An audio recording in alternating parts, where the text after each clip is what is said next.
Welcome to the October 31st meeting of the Rotary Club of Louisville. I'm Luke Schmidt, president of our club and president of L.D. Schmidt & Associates.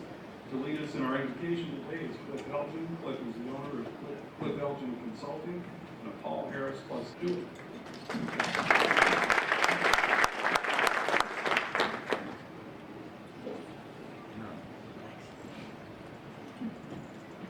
Well, good afternoon, everyone. It is truly my honor to introduce today's guest speaker. A native of Hopkinsville, he's an attorney, a former member of the Kentucky House of Representatives, where he served nearly 5 terms and chaired the House Judiciary Committee. He also was appointed recently by Governor Bevin at the beginning of the term to head the Kentucky Justice and Public Safety Cabinet. Through each one of these roles, for more than a decade and a half, he's worked tirelessly across political aisles, leading sweeping criminal justice reform. Today, as the head of the Kentucky Justice and Public Safety Cabinet, Secretary Tilley oversees more than 7,000 employees and 5 major departments that include corrections, criminal justice training, public advocacy, juvenile justice, and the Kentucky State Police. As you know, the Commonwealth has been devastated by the opioid and heroin epidemic. And it's such a challenging time for our state, we've been fortunate to have this visionary leader that seeks solutions and working on transformation of the justice system. Secretary Tilley is leading a redesign of the Department of Corrections Reentry Division to reduce barriers to reentry and boost job training for incarcerated Kentuckians. He's also championed impactful legislation on drugs, dating violence, sexual assault, and juvenile justice. I invite you to Google his Twitter account. You will be amazed, at least I was. His initiative and drive is remarkable.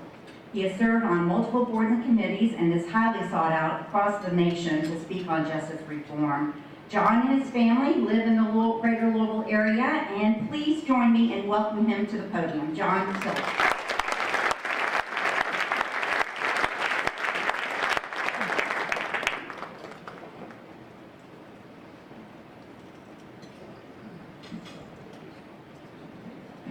Well, Rick, in 1790, Congress passed the Crimes Act.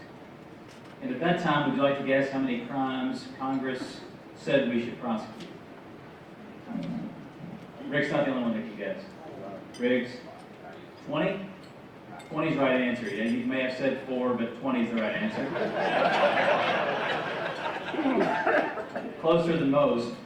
Today we have, well, maybe 5,000. We're not sure. Maybe 300,000 regulations. And did you know that it's illegal to ride a manatee? You should never write a letter to a pirate. That can get you 3 years in federal prison. Nor should you chase a polar bear in a truck or try to import a pregnant polar bear. That can also get you multiple years in a federal prison. And lastly, never leave the country with too many nickels, because that's also a federal crime. And no, I didn't make any of that up. Those are all real crimes. And they are humorous. And they represent a problem in our country, which is the over-criminalization of behavior. And so while that is funny, what's not so funny is the fact that we've now over-criminalized mental illness and disease, substance use disorder, addiction, often co-occurring disorders. Where has that gotten us? Well, I brought one slide for you. I'm not sure if you, there you go. I can barely see it past the flag. I'm not a PowerPoint guy, but there it is to my left. Well, it's to my left, and it's roughly the size of a football field. Thank you for pointing that out. I don't have my glasses. It's there. It illustrates the fact that I'll be 51 at Christmas. So I was just a kid, a toddler in 1970. But in 1970, I may be off a little bit, but we had about 3,000 people in the state prison. Not including county jails, but the churning county jails is another problem I'll talk about in a minute if I have time. Dallas, you're supposed to keep me on time, so let me know when we leave about 10 minutes for questions, and also know how important it is for Rotarians to get out at 1 o'clock. I'm a former Rotarian myself. Hopkinsville's got an incredibly active club, and thank you for the work you do. It's selfless and truly a service above self, as the motto says. So thank you for that. So we will be out of here at 1, and I'm happy to stay and answer questions. I've got a few minutes before I have to go, so I'll do that. So in 1970, 3,000 people in prison, we spent about $5 million to incarcerate those people. Today we have 24,150 in state prison, and we spend about $650 million. So you can see roughly the increase in that level of incarceration. So the population increase has lagged behind, as you might well imagine. It's somewhere between 37 and 40%, maybe 38% we use quite a bit. But that increase in prison population is 700%, not to mention the spending. So what does $650 million mean to a state like ours? Well, I can tell you it means plenty, and I can also tell you I don't have time to tell you why that's far too little to spend on the 24,150 human beings we have incarcerated here in our state. So what does that mean? Where does that place us as a state in the country? Well, the United States, keep in mind, over-incarcerates, as you may now have heard. Well, how much do we over-incarcerate? Well, we comprise about 4.5% of the world's population, yet we incarcerate 25% of its prisoners. We incarcerate just about more than any country in the world, and it's not even close. For 1 out of every 3 women incarcerated somewhere in the world, they're incarcerated here in the United States. Kentucky ranks 3rd now. We were 2nd. We rank 3rd now. Progress. We are now 3rd in female per capita incarceration. We have more women incarcerated in this state than New York. 75% roughly, it was 80, we're driving this number down slowly. It was well over 80% of all women incarcerated in our state were incarcerated in a county jail, though for state crimes. That's a whole nother problem I hope I have time to cover with regard to incarceration, one of the many challenges we face in our state. Let's talk about families and children. How does this impact families and children? Well, Kentucky ranks 2nd or 1st, depending on who you listen to, but I'm going to go with 1st. Why not be the best? I'm tired of being last, or we should be 1st, and 1st, we should be last. There is progress, I will report in a minute, though. But we are 1st or 2nd in the number of children impacted by incarceration. Some 135,000 children in our state have had a parent incarcerated or have a parent currently incarcerated. Let me let that one sink in for a minute. So while we look at a workforce that has been decimated, it's not just been decimated by mental illness and addiction and disability. It's been decimated by incarceration. And I would submit to you today that one of the reasons it has been is because we've looked to the criminal justice system to solve any number of these ills, including mental illness and addiction. And behaviors which none of us in this room would think, and excluding the humor, listen, leaving the country with too many nipples, or riding a manatee, or importing a pregnant polar bear aside, there's behavior that we continue to prosecute in this state at the local, county, and state level, which none of you would think is okay. So while we continue to talk about this problem, and we are now aware as a country that we have a problem with mass incarceration, we still face some of the same problems. So let me take you back again to another time. We've talked about 1790 and then 2000. Well, we talked about 1970 and then increase. Let's go back to 2010, just in our recent memory. Kentucky actually was leading the world in prison growth. So here's the good news. For the end of the decade, which ended in 2010, our prison growth rate was 45%. The country's prison growth rate in state prisons, and by the way, federal prisons have exploded as well.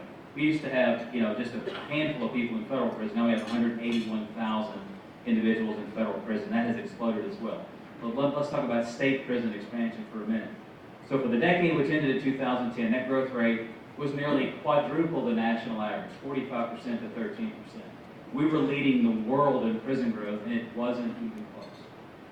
So we embarked on some reforms which passed in 2011, as Riggs could tell you. And while we haven't seen the drop we anticipated, and there are reasons for that, we have stabilized our growth rate. We had about 22,500 people in prison at that time. We have roughly 1,500 more.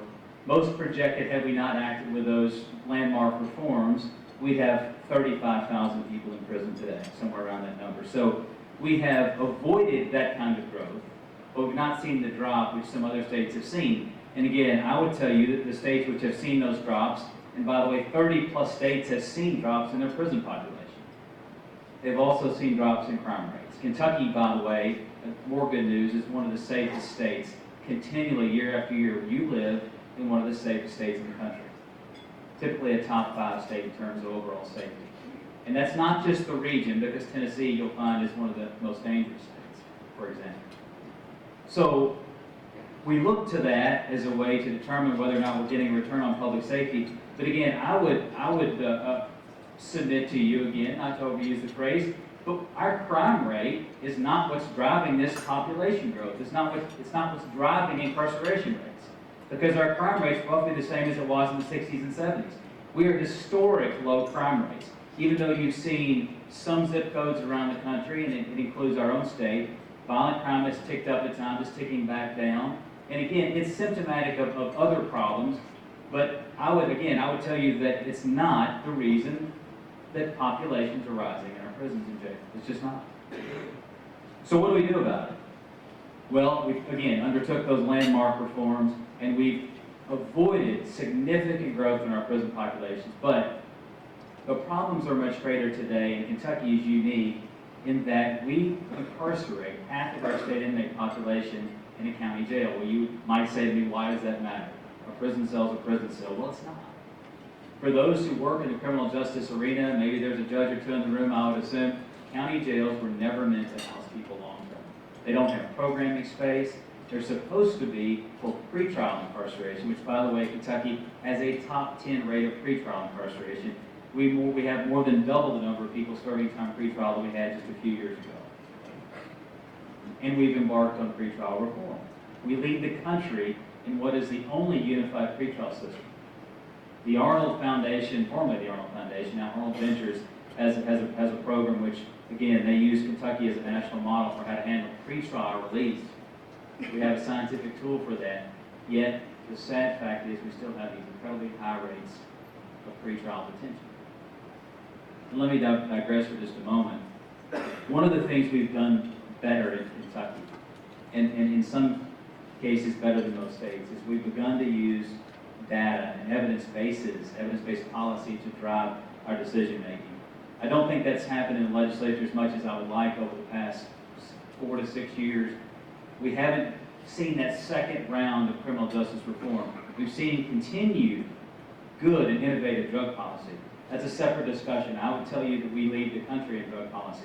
We've seen an overdose death rate drop in our state 15%, which is well above the national average. We were just lauded as having some of the best and most innovative drug policy. That is beginning to pay dividends, and our recidivism rate, which is also dropping, more good news. So there are signs that things are improving. But the thing that keeps me up at night is the county jail problem and the population there. Half of our state inmate population, again, serving time in county jails. So that's 12,000 inmates serving time in county jails, in addition to the roughly 13 or 14,000 county inmates, which are squeezed into these 76 full-service jails, which exist all over our state. And if you pay attention, and listen, I know there's a lot of things vying for your attention in the media right now, but there have been some very good and very truthful exposés about the conditions of our county jails. And as someone who oversees that, I have very little, we have at the Justice Cabinet, a couple of levers we can pull, but the problems with regard to our oversight of county jails, we have elected jailers in Kentucky. We elect everything in Kentucky, by the way. No other state elects jailers. No other state has independently elected jailers. So they are independent, sovereign bodies who run these jails. The only thing I can do is either shut them down or pull state inmates out. But the problem is we have no place to put them. So while well over half of our county jails are well over 150% capacity, we have no space to put anyone. And the legislature back in the 90s said, you have to incarcerate Class D inmates in county jails. So we have no choice. We have 12 independent prisons, a couple others coming online, and yes, we have had to lease space from a private prison company. I would tell you that I was proud to lead a charge to shut down the 3 private prisons in our state when I was in the legislature, but now we have no choice but to responsibly reopen a couple of those facilities, one of which is being run by a private prison company, the other we're simply leasing space from them. The alternative would be to jam state inmates into these county jails at record rates, many of whom are sleeping on the floor, sleeping in under water leaks, or sleeping on blown up, these little rafts that they use as mattresses, sleeping on top of one another. I can't over-exaggerate the conditions in some of these county jails. Now, there are a handful of county jails who do really good work, who have corrective programming, substance abuse treatment programming. But of those 76 full-service jails I mentioned to you just a moment ago, only 22 of them have any type of programming at all. So again, I have to paint this picture to you to let you know that we as a state are one of the only 2 or 3 that does it this way. Louisiana is the other that houses that many state inmates in county jails. And California has begun to move some of their, with expansive reform, to try to drive down some of their felony convictions to misdemeanor convictions, or driving the populations into county jails, and they're seeing a lot of problems with that. So I think that's a failed policy, which we have to turn back on. And I'll leave you with one other thought. The counties have come to rely, and this is not a phenomenon in Louisville. Louisville does not accept state prisoners and accept the per diem. Your jail, which we work with every day to get our inmates who have been convicted and are moving to state facilities, we work every day to pull those folks. Some of you in this room know very well what I'm talking about. We work every day to try to get our inmates out of your jail into facilities, which, by the way, we don't have space. So it does become a problem, but we prioritize that, and we continue to work with your folks on a very good faith basis and in a good way to do that. But across the state, many county jails balance their jail budgets on the per diem we pay them. So we've created in our state a perverse incentive to warehouse human beings. I can't pull away from this immoral policy. I can't say anything else about it but that it is immoral. And we continue to do nothing about it. So I would challenge you to rise up and help us do something about it as it relates to this and other policies. How much time do I have left? I want to leave time for questions. About 10 minutes? So, listen, we've scratched the surface on this problem. We've decimated families, we've decimated the structure, we've ripped away at the fabric in many ways. The entire drug policy debate's a different story altogether. We've over-criminalized addiction and mental illness. We've allowed much of this to happen. We lose 70,000 people in this country to overdose deaths related to opioids every year. Those are coming down slowly, but that's 1 year we lose more people than the entirety of the Vietnam War. We have to, again, realize that this all is coming back to the criminal justice system, and I would ask that we look to public health to solve these problems and partnering with the criminal justice system. Look to programs like pre-arrest diversion, diverting people out of the criminal justice system altogether, using crisis stabilization, using mental health and public health solutions, using medical solutions and science. I'll leave you with one story and then I'll open it up for questions. The importance of data in the criminal justice arena has just become acceptable to discuss. For so long, we've just relied on what feels right, what feels tough, what feels punitive, what feels, like retribution.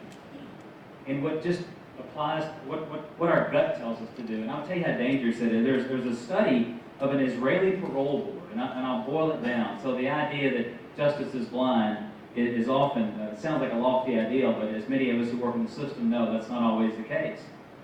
So in the morning, when the judges, and I'm not picking on judges, but this is the study, who were very well fed and ready to go in the morning, have their coffee, the parole grant rate for those individuals who hit the docket first was 65%.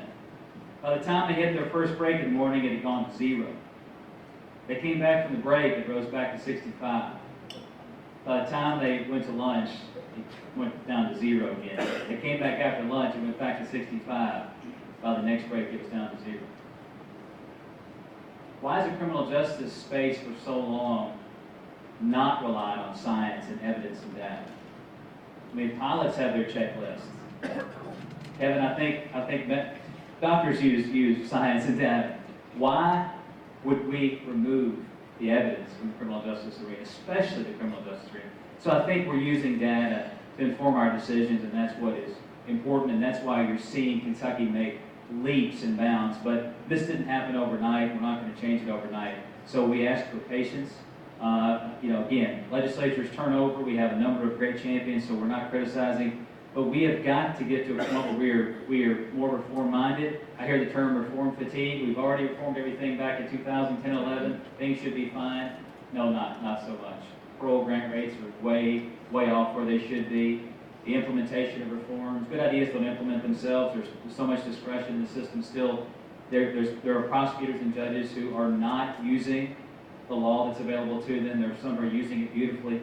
So we can discuss all these reasons we're not seeing quite the drop we want to, but we do have good news across many fronts. Can I open it up for questions?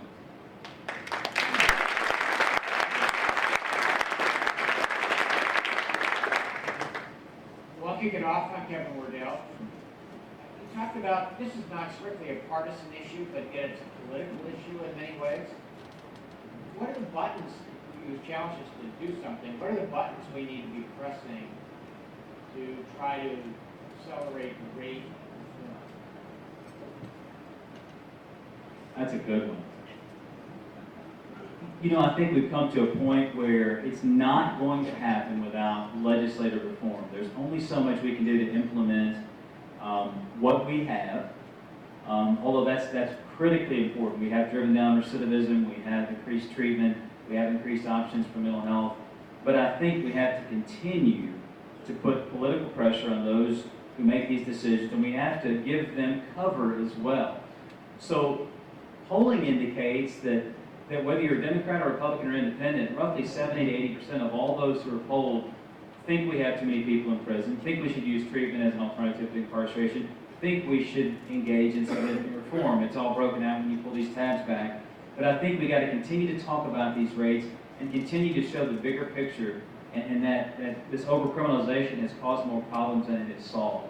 And I think ultimately, when you have, I would suggest that we probably have 138 legislators in the state who support reform, but you've got a couple of key votes that have to be turned like anything.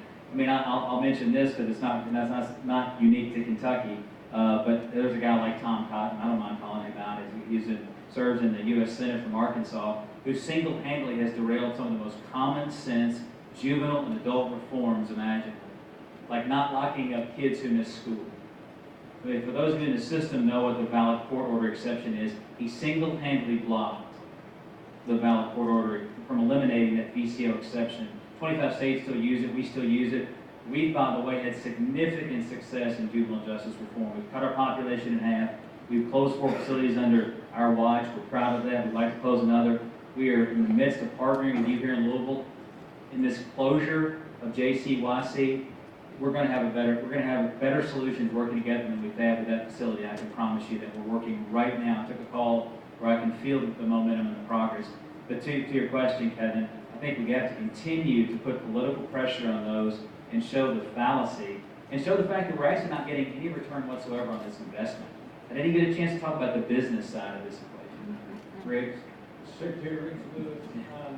I think, I think folks know we know each other. We do know each other. 7 years ago, I had the honor to work with you when you were a legislator as you enforced stricter, Louisville was kind of being there's a scourge of organized crime, taking medications out. They were inbound to our airport. They were Oxycontin.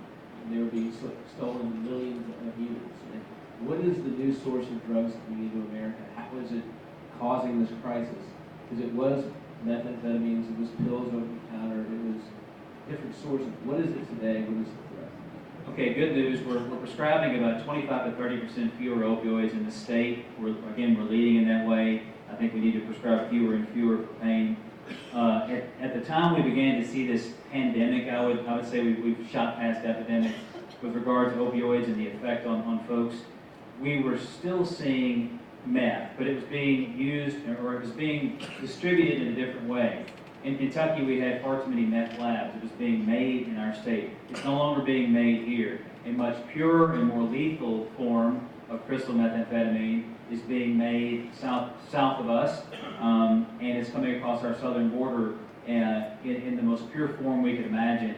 And it is incredibly troublesome because with opioids in the field, we are trying to save people from overdoses and using Narcan, naloxone, to reverse the overdose effect, and using a number of harm reduction models in public health. We've really begun to help people, and law enforcement has been a big part of that. Now, the troublesome thing we see from state police and law enforcement is that with meth, it creates an incredible reaction. It's a stimulant, and we're seeing a lot of officer-involved shootings and a lot of violence with regard to that. And I To your question, Riggs, the problem is now becoming meth. Opioids are still a huge issue, but everyone's focused on opioids now. The federal funding is at a record high. We're trying to make good use, trying to squeeze every ounce of return out of every dollar we get to put toward that, and we're doing that across many cabinets. But the meth problem is what's really going to be the issue for the foreseeable future. I'm Barry Stevenson, and I'm wondering how much it costs to incarcerate someone in the penitentiary? Would it be cheaper to rehabilitate these patients? No question. It's in Kentucky. We actually spend a lot less to incarcerate an individual. It can be as high as $40,000 or $50,000 in many of our states. It's $25,000 per inmate. Because we incarcerate so many in county jails, it drives that overall number down. But I would suggest it's penny wise and pound foolish, because we saw high recidivism rates. We're now starting to drive that down. Thankfully, it's still too high across the country. It's still too high here, and they're not getting the kind of treatment. They're not getting the substance abuse treatment they need and I think deserve. Nor are they getting the cognitive behavioral therapies, the job skills training, any number of things. But there are signs that we have increased treatment options by well over 1,000%. So there are signs that we're moving in the right direction. But the cost, again, $650 million versus $5 million in 1970, I think that speaks for itself. And again, I think we should spend more like $1 billion. By example, or by contrast, Oregon, I think incarcerates 13,000 to 14,000 people, and they spend $2 billion to do it. We have 24,000 and spend $650 million. Good deal. Good seeing you. Absolutely. So my question is about restorative justice. I'm Context. for it, by the way, you know that. I do. For context, I serve as the board chair of Restorative Justice Louisville, I do great work. We're partnering with you, by the way. and also Volunteers of America, and we've just Also recently very merged, as I believe you know. So I my do. question for you is, what's your vision for the new merged entity between Restorative Justice Louisville and the DOA, not just here in Louisville, but statewide Restorative Justice? Beginning with juvenile justice, I think we've got the entry point in juvenile justice, Neville, and I think we need to take it to the adult side. It's easier.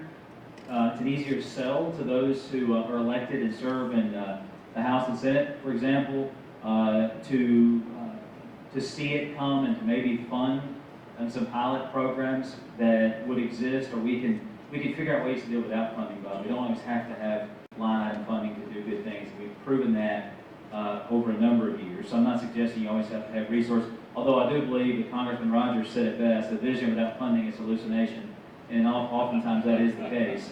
But to your question, Neville, there's no end to the ways we can partner. I think Louisville is such a resource-rich community as it relates to the nonprofits and even for-profit ventures that are working in this arena, not just restorative justice, but like all the things that VOA does. As you know full well, we partner with VOA in any way that we can. We continue to partner with VOA. I don't have time to answer the question in all those ways, but I think we use restorative justice and begin in the juvenile arena and move to the adult. And I would leave you with sort of a question there to answer it. Also, I think we have to stop and say, what do we expect from our criminal justice system and from public safety?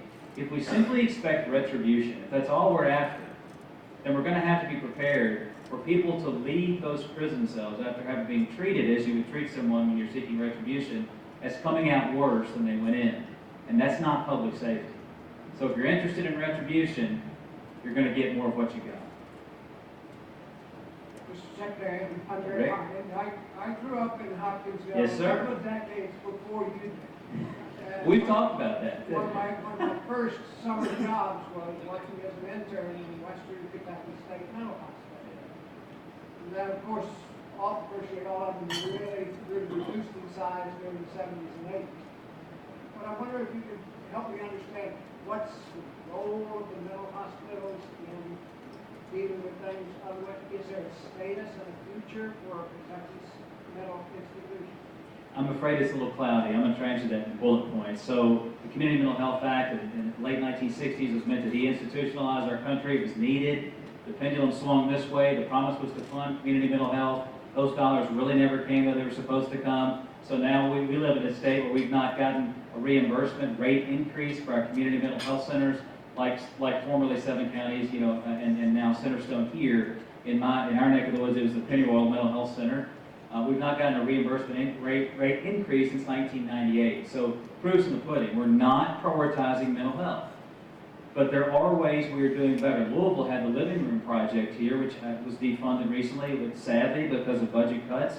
But it represents pre-arrest diversion, much like the LEAD program in Seattle, which gives law enforcement the ability to find someone on the street, rather than putting them in cuffs, find that crisis stabilization center, identify the mental illness, identify the addiction, divert people away from the criminal justice system into mental health treatment facilities. I would ask you to Google the Data-Driven Justice Initiative and what they're doing in Miami-Dade. My friend Judge Leifman there is doing tremendous work there. Look at what they're doing in Seattle. Look at what they're doing in San Antonio with the harm reduction models and getting people into the right places, the right resources, and not jails and prisons, which, again, don't treat the problem and yet cost taxpayers millions with no return. So I think the vision in justice and public safety is to use pre-arrest diversion and try to find funding to provide more mental health treatment in jails and prisons. Good afternoon. I laud your efforts in justice reform. Thank you. I had the opportunity to hear you and Secretary Ramsey speak when Julie Schmidt and KET did a sneak preview of Education Behind Bars. And since he's coming next week, I wonder if you'd give us a little bit more information about how you all are partnering to do less retribution and more rehabilitation. Let me thank Julie and KT, by the way. Julie does a tremendous job, and KT, Renee, and the whole group there, and really understanding what is going on, not just the rhetoric that floats on the surface, and really getting beneath it. And if you pay attention to what they do, they always get it right. They have the right people at the table, and thank you for that, Julie. Just tremendous work. So Derek and I, day one, of course I grew up, my dad played football at Vanderbilt for a little while, as Rick knows, but I grew up at Tilley, he did, a Kentucky fan, so I was sort of starstruck when I met Derek Ramsey for the first time. But he sat down in my office and he said, how can we partner? We came up with a program called Justice to Journeyman. And that is the idea, that we take those justice-involved individuals. By the way, we have 70 million Americans who have a criminal record. 70 million. We don't know exactly how many Kentuckians we have. That's a little burr that's in my saddle where we can't get a good handle, so I don't want to use a number I don't know for certain. But roughly 70 million Americans. And we have got to give folks second chances and third chances and opportunities to work in this state and across the country. We've had bipartisan, nonpartisan efforts to do that in both White Houses. I've had the chance to go and be there, so it is a bipartisan push. But Derek will talk a lot about that. He'll talk a lot about how in education and workforce, we're on a collaborative as well to make sure that the millions, if not $1 billion that flows into Kentucky for workforce development is also used for those coming out of jail or prison. We release in state prison alone every year 16,000 people who are looking for work. And believe me, they are looking for work. Not all of them, but more than some of the cynics would have you believe. And so it's important that we give them opportunities. Prior to some reform, which we worked on diligently and finally got passed, as a convicted felon, you could practice law or medicine, but you couldn't cut hair. So all these licensure boards, some 60 in Kentucky, were arbitrarily denying anyone convicted of a felony the ability to work in that field, to get a license. And it didn't matter if they wrote a bad check, or it didn't matter if they murdered somebody. It was looked at the same way. The lowest level felony, and if you looked at our criminal code, you would be amazed at how many things we felonize. I mean, first of all, drug possession shouldn't be a felony, but that's another hour discussion I'd love to have. Yes, sir. A few years ago, I met a fellow, and he had a company. He was going to build private prisons, and he was out on 7th Street Road in a business out there. I forget what it was. So my question is, what happened to all? I don't know how many he built, but what happened to the private business building private prisons? Two big companies in the country, GEO and formerly Corrections Corporation of America, CCA, now CoreCivic. We partnered with CoreCivic. They had 3 under CCA prisons in Kentucky that were contracted, which we eventually shut down because the population dropped. And there were several problems at those prisons, which were, to me, unforgivable. I would tell you this, if you do it right, there's no reason that a private, I'm not for profiteering on criminal justice and on human misery. I just think that's cheap. But if I'm faced with putting 500 too many people in a county jail and having them sleep literally on concrete floors with no heat or air conditioning in the summer, I'm going to put them in a private facility all day long that I can monitor daily and make sure there's programming, make sure there's drug treatment, make sure there's good health care, and make sure that I can pull the plug and I can find that company, which, by the way, our contract with CoreCivic is the most accountable and the most comprehensive contract in America. And that's not me, that's a couple of law firms we paid to make certain we had the most accountability within that contract. So while I don't like having to use that, I think I challenge this company, I'll be blunt with you. We challenge the company to have the best prison in America. If you're gonna have to do it, let's make it the best experience, and let's make certain that inmate leaves as not an inmate any longer, but a citizen of our Commonwealth who has a chance to re-enter society and rejoin their families.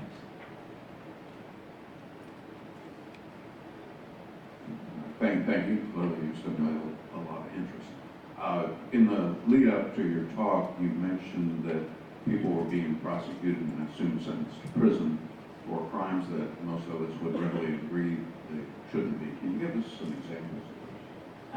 Well, prosecutors, and listen, I'm a former prosecutor myself. I have great respect for those who work, but like anything else, any profession has those we wish would maybe follow the evidence, follow best practices. No one thinks that they're contributing to the problem, but we have those who would tell us that no one is serving. I've had this statement made multiple times by those who are against further reform. They would say, we're not locking anybody up for drug possession. No. Well, actually, right now, at this very moment, there are 1,500 people serving time in state prison where the most serious crime they have is simply possessing the drug that addicted. That is a chronic brain disease. The Surgeon General of the United States, now 3 times over, has told us that this is a chronic brain disease and the science is uncontroversial. Magnetic resonance imaging of the brain clearly shows what addiction does to the brain. So why would we criminalize a disease? Well, that's the biggest example I can give you. The other would be things like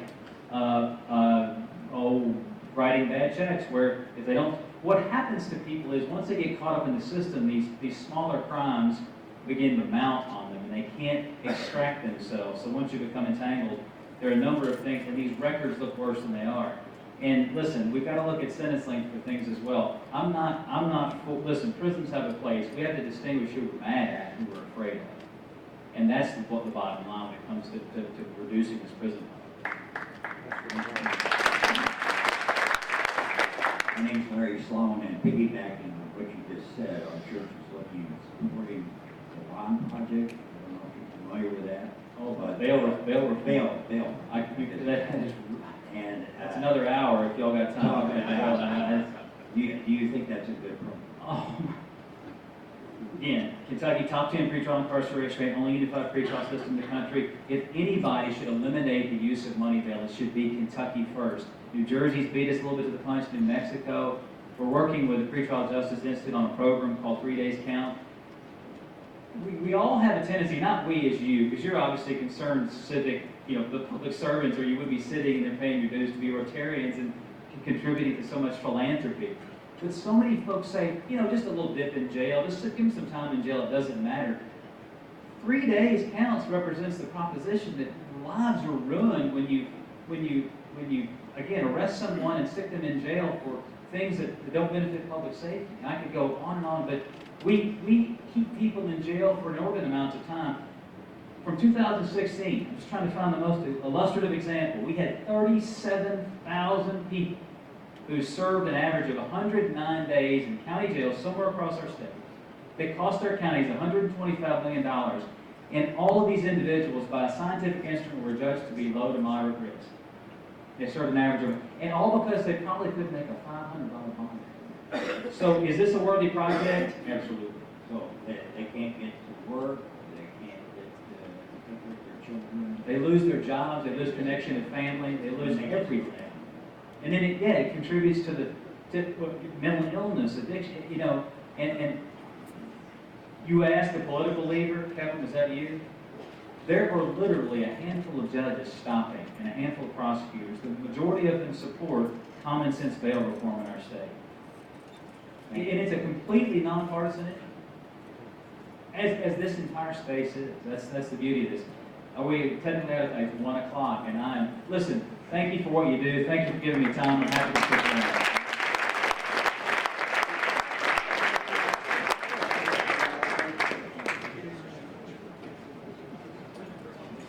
Thank you very much, Secretary Tilley. Let's give him another round of applause.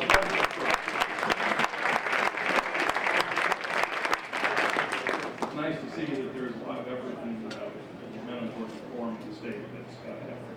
Okay, 2 quick reminders before we go. First of all, folks interested in membership, please see Craig Sherman out by the front of the room at what is Rotary table. Secondly, everybody should have received an email, and we heard last week about nominations for the Lifetime Service Award. If you have anybody in mind that you would like to nominate, please check into that, submit the required paperwork so that we can pick a winner and somebody we want to honor. And with that, we are adjourned.